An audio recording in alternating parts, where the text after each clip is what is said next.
Good morning. So I just got finished filming the bad news video. And Bubbles and Zoom, they're doing okay. Gaius, both doing okay.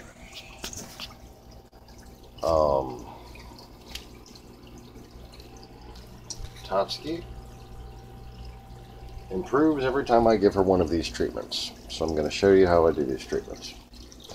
This is Seachem StressGuard. Okay, and it's an antiseptic that promotes healing. Okay, and an antiseptic, generally speaking, helps with bacterial infections. Okay. It binds to exposed protein in wounds to promote healing of injured fish. That's what it says on the bottle, at least. So, being it is an antiseptic, I've been using it for a long time as like a preliminary treatment. And it's very simple. I use a small amount of the stress coat, and I go and I try to just get the fish in a corner, kind of. It's okay, babies, come on. And then just squirt it into that corner. So I've actually already dosed them quite a bit, so I'm just going to see, there's still some blue in there. That's what makes it really easy to work with. You can always tell when there's some left in your syringe. And what I'll do for Tatsuki is I'll take some water out of Top Off Bear and just squirt it right at her. Just give her a little freshwater bath right where she is. Now, if a fish is stressed out, don't do this. I've made the mistake several times of doing that when a fish is stressed out, and it didn't yield any good results. Probably better off without it, you know. But when a fish is still eating and well, you just want to give her a little bath without a little shower, without interfering with anything.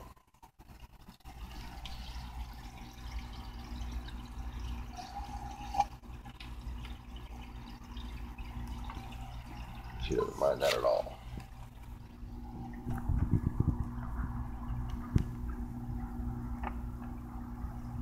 She minds the light, though.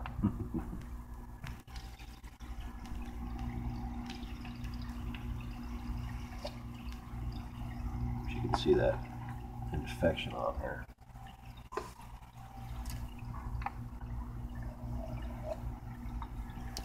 Alright. Sorry, Tatsuki. Trying to be educational here. But see, now, I don't want to put fresh water into my tank. What I can do without pissing the anemones off too much is maybe make like a little brackish water mix. And try to, ooh, look how pretty that line looks right there. Ooh. Sorry, distracted.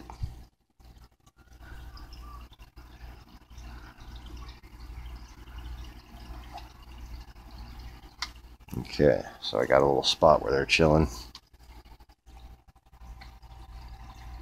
See them back there?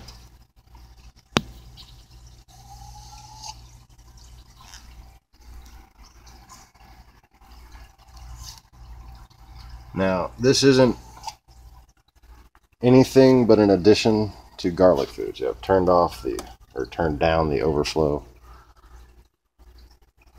so the StressGuard would linger in there longer. That's really down to a trickle. You can see the overflow boxes plural, because I have overflow going from here to there and from there to there. Overflow boxes plural are not up to par. Now, some other helpful things you want to do is, okay, I never had a problem until I kind of switched them over to this a little more. This keeps the disease away. This, I don't know if they make it in a smaller one yet. This is $35. This is expensive. But this is what I give Totski because she's big enough to eat it. But Thera A, she eats almost nothing but Thera A. And yes, she eats these big ass pellets right here. And oh yeah, good news, viewers. Bruce, anybody gives a crap about Bruce, he's been eating pellets.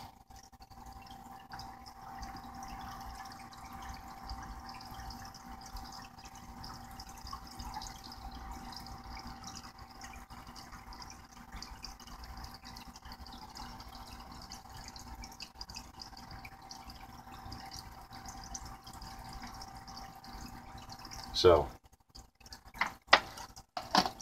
I'm expecting my new RODI and some new salt very soon. And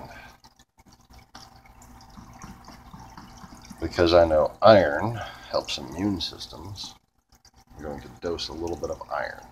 I don't recommend that unless you have a particular setup that you know consumes iron the way my clownfish grow out does. But first, I'm going to, as you can see, I have a lot of Seachem stuff. My nice pretty, look, my pretty display shelf. Aww.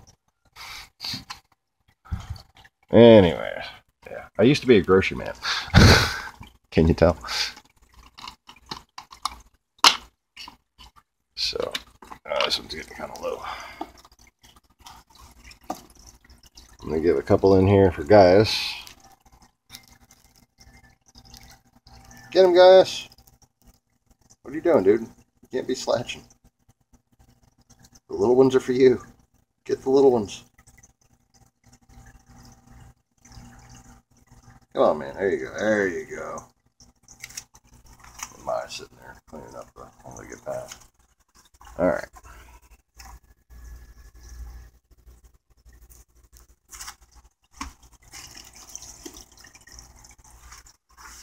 I just fed them a few minutes ago, but right now I'm just trying to get all their bellies nice and full. I want no aggression and full bellies. No aggression and full bellies. And I need to slide the lights forward since I slid them back. I can really piss my anemones off doing that. Oh yeah, you move your lights a few times. Okay, if you have slidey lights, be warned. When keeping anemones, be warned. If you move your lights every few days and then forget them, and then move them back and then forget them and then move them back and then like, you can kill your anemone. Oh yeah, you can stress it out to the point where it keeps moving. And I have one that's kind of stressed right now because of that. Look at that. Now, obviously, this one isn't stressed. Look at that. That's a happy anemone. Not happy anemone. Happy anemone. But the green bubbles, they like to stay on the edge of the rock. And they like to be able to get away from the light and then, like, expand when they want to and look at it.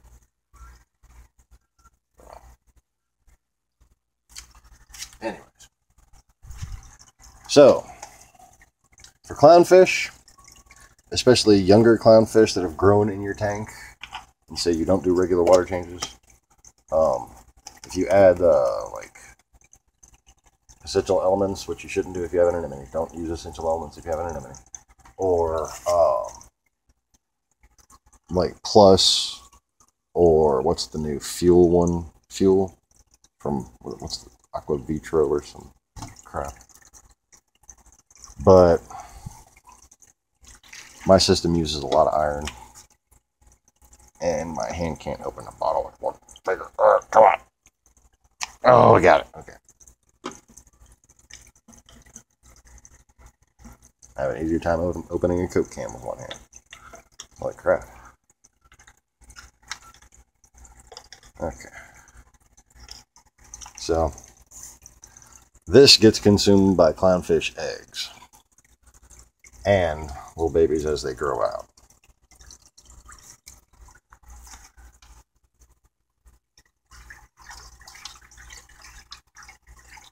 One way maker on, one way maker back there. And this fucking wave maker fell again.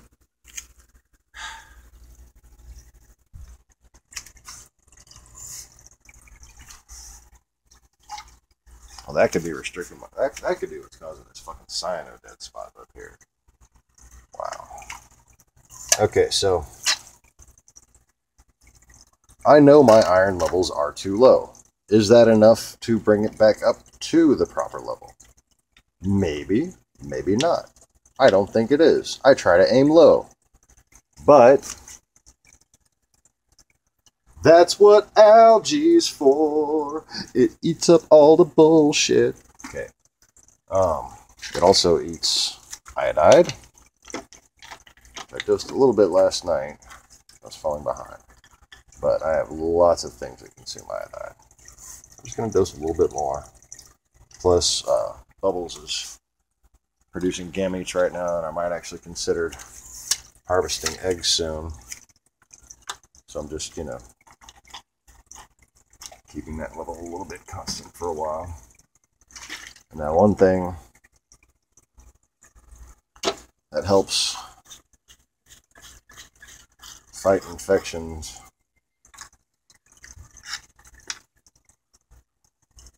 that you should be getting from eating your Brussels sprouts or some bananas and stuff like that. Potassium. And potassium, it's good, man. If you... Oh shit. I'm glad I washed my hands a little while ago. Holy crap.